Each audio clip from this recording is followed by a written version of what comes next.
Hello, everyone, and welcome to today's podcast. My episode is titled Lost in Value or Reborn? Classical Literature at the Crossroads of AI and Cyberculture. In an era shaped by artificial intelligence, algorithms, and digital platforms, classical literature is no longer confined to printed pages. Ancient epics, classic novels, and canonical poems are now transformed into digital texts, AI-generated adaptations, and interactive narratives.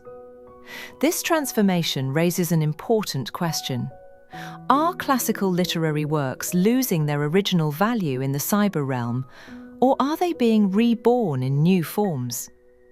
Today, I would like to explore this dilemma by examining how technology reshapes cultural identity, aesthetic authenticity, and the relationship between humans and machines in literary creation. Digitalizing classical literature goes far beyond simply scanning books into PDFs or ebooks. In the AI era, it includes algorithmic analysis, AI-generated rewritings, multimedia adaptations, and even interactive storytelling powered by data. The goal is often preservation, accessibility, and innovation. Digital platforms allow classical works to reach global audiences, especially younger generations who are more familiar with screens than printed texts. However, when literature is translated into data, something subtle yet significant happens. Language becomes information, meaning becomes pattern, and interpretation is increasingly guided by algorithms rather than human experience. From one perspective, digital technology helps classical literature survive. It keeps stories alive by allowing them to evolve with time, adapting to new cultural contexts and reading habits. Yet innovation also brings transformation. Narrative structures may be simplified, cultural nuances reduced, and historical contexts weakened. When stories are optimized for digital consumption, they risk becoming fragments rather than complete cultural experiences. This raises a key concern. Are we preserving the soul of classical literature, or only its surface? Ethically, AI challenges traditional ideas of authorship and originality. If an algorithm rewrites a Shakespearean play or generates a poem in the style of Li Bai, who is the creator? Aesthetically, algorithms tend to prioritize patterns and efficiency. This can lead to stylistic homogenization, where literary beauty is shaped by what data predicts audiences will prefer, rather than by emotional depth or cultural complexity. As a result, authenticity becomes unstable.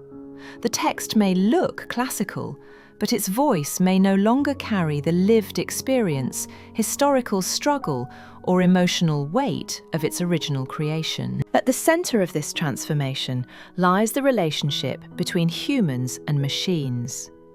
Technology itself is not the enemy. The real danger appears when humans surrender interpretation, judgment, and cultural responsibility entirely to algorithms. In the digital age, humans must remain curators, critics, and ethical guides. AI should assist literary exploration, not replace human reflection. Literature, after all, is not just data. It is a record of human emotion, imagination, and identity. So, is classical literature lost in value or reborn in the cyber realm? The answer lies somewhere in between. Technology has the power to revitalize classical literature, but only if humans actively protect its cultural depth and ethical meaning. When guided by human consciousness, AI can become a bridge between past and future, not a machine that consumes cultural identity. Classical literature does not need to be rescued by technology. It needs to be listened to carefully, even in the digital age. Thank you for listening. In the age of artificial intelligence, Classic literature is no longer confined to printed pages. As texts become data and stories become algorithms, we are forced to ask, are classical works losing their original value?